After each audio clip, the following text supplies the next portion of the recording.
Hello and welcome to the Craft Beer Corner. For today's beer review, we're jumping into an IPA from Anchorage Brewing Company. This is not an Imperial, it's just a straight IPA. Indeed, it might be a little lower than kind of the Goldilocks average zone, but this one is called Where is Tomorrow? Clocks in at 6.4% ABV. Anchorage Brewing, of course, based in Anchorage, Alaska. So for label art on this, as always, they do really awesome label art. This one looks a little cyberpunky, I guess is the best way to put it. Very kind of manga looking, which actually is apropos. I got on my Ghost in the Shell t-shirt today, rocking it. So this is pretty awesome. I really like their label art. On this one, it's quite nice.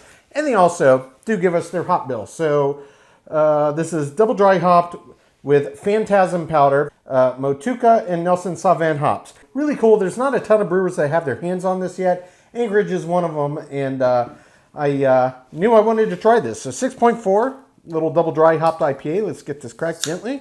Pour it in our nice all-purpose glass. All right, this will not have a problem forming a head, I'm sure of it. Their IPAs rarely do, but we'll still give just a bit down the middle. Give it a chance to do its thing nice and early here. It's looking very nice, very true, bright yellow, as I expect as the norm color for an IPA. So yeah, we'll get that whole can in there. That's awesome. That is awesome.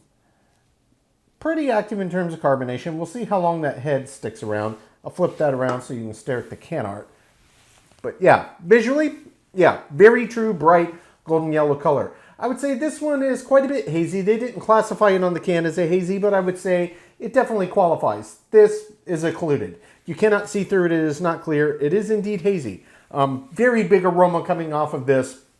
That Phantasm powder, I knew was going to do that just based on what I read about it. But head, you know, it's still sitting around a little bit. It's pretty active in terms of carbonation. What I do see is mostly medium bubbles, so it's, you know, it is what it is for the head retention, but it's still got a little pad. Let's get up for a full sniff. Wow, yeah. That's quite a big, bold, pungent aroma on this. This one smells very much like a mix of tropical fruit and a little bit of citrus with some earthy subtexture. That's kind of what I'm getting off of this, at least on the nose. I'm sure it'll be a little bit different when we dive in, but it smells very nice. It's quite pronounced.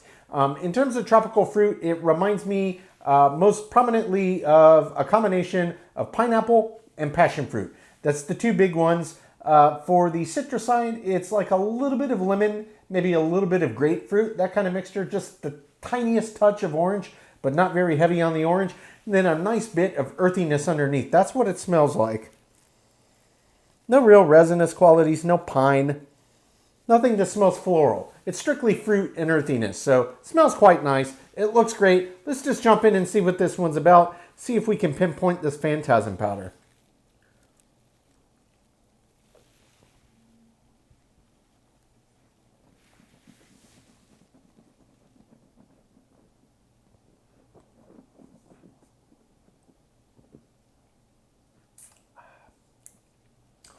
Ooh, that's a nice IPA. Wow.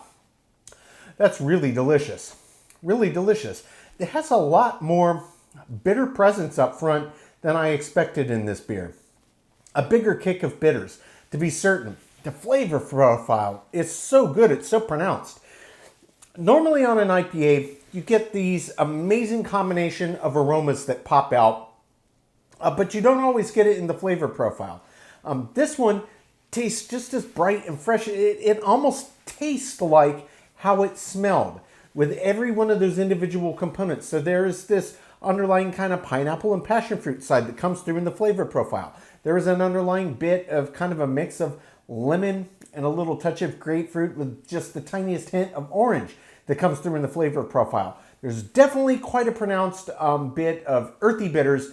And while I didn't smell anything that was resinous or piney on the nose, I'm definitely getting that in the flavor profile, and that's where this kind of pungency of the bitter drive on the back for the finish side of the equation is really impressive. It's got this resinous quality mixing with this earthy quality, but at the same time, you still have this lingering fruity side a little mix of the citrus and the tropical fruit. So this beer has a lot going for it. There's a big punch of aroma and a big punch of flavor. It's not shy about that. Absolutely delicious. This is way better than I expected it to be. I expected it to be a pretty good IPA, but this is really good, guys. Really good. 6.4%. You would never know it. You would never know it. So, flavor profile, aroma, amazing. Let's talk texture. The body on this one, it doesn't really feel out of place. It feels kind of like a big round medium, just kind of smack in the middle of the medium zone. It's got the right amount of weight. 6.4, it's not a super high ABV, it's not a super low ABV, so the weight really feels right. In terms of the texture, this actually has quite a bit of resistance to it. The mouthfeel is very impressive. It's got a lot more resistance to it than like the body is heavy. The resistance side is larger than the weight side. In terms of agitation around the palate, this one does get very creamy as soon as you start to agitate. So it's got this nice balance texturally to kind of go with these big bold flavors and this big bold punch of aroma. It's absolutely fantastic. So I'm going to jump back in for a second sip, let everything re-intensify, and then we'll come back, pick apart anything I missed, and we'll talk about the finish more in depth. Absolutely delicious beer.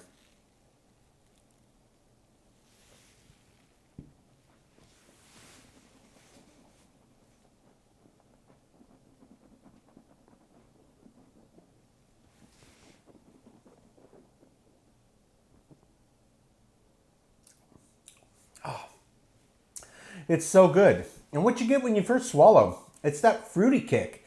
You get this nice burst of bright, fresh citrus mixed with tropical. And that has this intensity that grows, and then it holds, and then it slowly starts to dial back. And as it's kind of peaking before the dial back, that's when the bitters slowly start to open up. And on the front, it's very earthy. It's very much earthy bitters. Once you hit about the 20-30 second mark after each sip and kind of the intensity of the flavor is dying down, the intensity of the bitters are dying down, that's where you start to see kind of the curve split. So the kind of fruit flavors continue down on a bell curve while the bitter intensity kind of goes on a different shape to an arc. So the fruit are going a little further down in kind of their intensity quicker, while the bitters are kind of almost plateauing out a little bit. They're still on a decline, but there's a lot more intensity behind them. I guess that's what I'm really trying to say. Maybe visually I didn't, if I had another chart where I could draw a bell curve, it would probably make more sense than trying to watch my hand overlap. Nonetheless, the point I'm trying to make here is it's very nice. And there's a bigger punch of the bitters on the back end, and that's really where this drive of the finish is coming out. It is quite long, especially for just a standard IPA, just at 6.4% ABV. Big, bold, pungent. That's what this is. This is a very big, very bold IPA. I didn't expect this. I mean, I had heard about this Phantasm powder, but I didn't actually anticipate this at all. My experience for a standard IPA in this ABV range is nothing like this. This is special. What a cool ingredient. I'm a big fan. It makes for a big beer, and this is absolutely delicious. Big, bold, nice, robust, full of flavor, full of aroma, long finish. This is an IPA lover's dream. I'm going to take my time, sip on this one, count my scores. When we come back, we'll get this beer ranked from top to bottom.